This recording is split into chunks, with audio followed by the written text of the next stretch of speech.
Bobcats, this is Miss Lee, and this video lesson is on combining integers using models. And just like with when we were multiplying and dividing integers with models, we're going to be using the integer chips and the number line models for this as well. Okay, please make sure as we go through the video that you're taking good notes. Pause the video when necessary so you can stay caught up in your note taking. Okay, remember an integer is a whole number or its opposite, meaning it's a positive or a negative. We can use models to combine integers, and by combining I mean adding and subtracting. We're not going to really call it adding or subtracting, it's more like combining. Let's combine these integers. And it's really important to know that if there is one positive integer and one negative integer, that they cancel each other out. And this creates what we call a zero pair. Very important term. Make sure you write it down. You're going to be using it. Zero pair. Zero pair means you have a positive and a negative. They cancel each other out. One positive, one negative. They cancel each other out. Two negatives and two positives, they cancel each other out. Okay, that is a zero pair. They cancel the numbers out. Super important to remember. Okay, we're going to start by using the integer chip models first. Okay, our first example is 3 plus 2. Okay, so I'm going to be a little specific here on things that you need to do. Since we're just learning how to combine integers, we need to circle the integers and the signs in front of them. We need to have a way to clearly see what the signs are. So the first integer is a 3. There is no sign in front of the 3, so that automatically means that it is a positive 3. Then the 2, we're going to circle the 2. And although this is read as 3 plus 2, you circle that sign because when you circle it with that integer, it says, look, this is a positive 2. So you have a positive 3 and a positive 2. So we're going to show that by putting 3 positives, positive 1, positive 2, positive 3. And then for our second integer, we need 2 positives.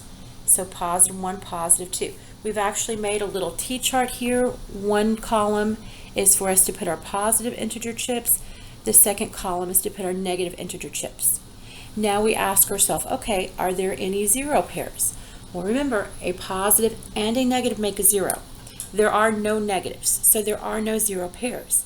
So we just count them, 1, 2, 3, 4, 5. So 3 plus 2 equals 5. I know you already knew that. It's not about what you already know, it's about can you model it. Okay? All right, so let's do another example. This time we have negative 3 plus 2. So we're going to again circle each integer and the sign in front of it. There is a negative in front of the 3. So that means we need 3 negative chips. So the negatives are going to go under the negative column, 3 negatives. Okay. Our second integer is this 2, and the sign in front of it is the positive sign. That plus sign turns into a positive. So we need 2 positive integer chips. Those go underneath the positive column. Now we look for the zero pairs. Do we have any zero pairs? We do, don't we? We have this positive and negative, so we're going to cross it off. And we have this positive and this negative, so we cross it off. Once they're crossed off, they're no longer there. And we look at what the chips that we have left, which happens to be 1 negative. So negative 3 plus 2 equals a negative 1.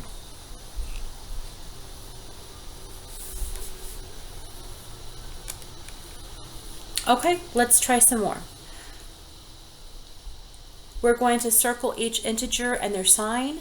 We're going to use our positive negative T-chart to help us out. And you can draw the circles with integer chips if you want. Like for example, let's do example 3. We have negative 3, circle that, plus a negative 2. Now this 2 has a negative and a positive in front of it. Since this positive doesn't change the fact that this is negative, we don't really need to circle that one. So we just circle the 2 with a negative. Okay, so we need 3 negative chips. So you can draw your 3 circles. put the negative symbol inside of them. Our second integer is 2 negatives, so 1 circle, 2 with negatives. Because there are no positives, there are no zero pairs, so we count 1, 2, 3, 4, 5, and our answer is a -5. So -3 plus a -2 equals a -5.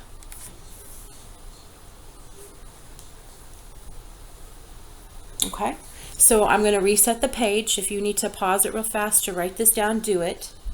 In the meantime, I'm going to go ahead and reset the page and go on to example 4. So I'm going to circle my integers. My first one is a 3. There is no sign in front of it, so that means it's a +3. So we're going to go ahead and put our 3 positives. And I'm not going to draw the circles this time. I'm just going to do the positive symbols. It's a little bit faster for me. If you want to draw the circles, you can. If you want to just put the positive symbols, that's fine as well. My second integer is my 2, and the sign in front of that is a negative. So I need 2 negatives. So there's 1 negative, there's 2 negatives. Now let's go ahead and cross out our zero pairs. A positive and a negative make 0. A positive and a negative make 0. And what are we left with? 1 positive. So 3 minus 2 equals 1. All right. I'm going to reset, so if you need to pause it to finish writing this down, please do so. Okay, the next one, we have example 5. We have a -3, so I need 3 negatives. So there's 1, 2, 3 negatives. And then the next one, it's a -2, but in front of it is another negative. So I need to circle both of these negatives. This is what we call a double negative.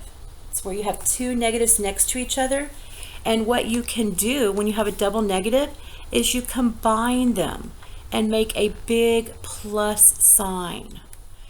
Because remember, a negative is opposite, so you were doing the opposite of -2, and the opposite of -2 is +2, so we would need 2 positives. And a little trick is just to connect them to make the big plus sign, so it looks like 2 positives. Okay, now let's cross out our zero pairs. A positive and a negative make 0, a positive and a negative make 0, and we're left with 1 negative. So -3 minus a -2 equals a -1. Okay, I'm going to reset, so if you need to pause it to finish writing this down, go ahead and do so. Okay, example 6, 3 minus a -2. So I'm going to start with our first integer, it's the 3. No sign in front of it means that it's a positive, so we need 3 positives in the positive column.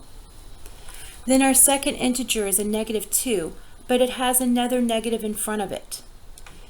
So this double negative, this other negative means the opposite. So it's the opposite of a -2. And the opposite of a -2 is a +2. So we would need 2 more positives. An easy way to remember that it's going to be a positive is that you take those two, that double negative, those 2 negatives that are next to each other, you connect them and you make a big plus sign. Now your zero pairs. There are no negatives, so there are no zero pairs, so we count 1, 2, 3, 4, 5. So 3 minus a -2 is going to equal 5. And I'm going to reset for example 7, so if you need to pause the video to finish writing this down, please do so. Okay, example 7, this time there are 3 different integers. So we still do the same thing, we take it 1 integer at a time. Our first integer is a 3, +3, so we need 3 positives in the positive column. Our second integer is this 2, and it has a negative sign in front of it, so that means we need 2 negatives. So we put those in the negative column. And then the last one is a -4 with a positive in front of it. The positive doesn't change the fact that this is a -4, so we only need to circle the -4. So that means we need 4 negatives. We put those in the negative column. And now we've got integer chips that represent these integers, and we're ready to find our zero pairs. So we're going to cross them out. A positive and a negative make a zero pair. A positive and a negative make a zero pair. A positive and a negative make a zero pair. We're out of positives, so we count the negatives. 1, 2, 3. So our answer is a -3. 3 minus 2 plus a -4 equals -3. All right, good job. Pause the video if you need to get caught up and then go on to the next page.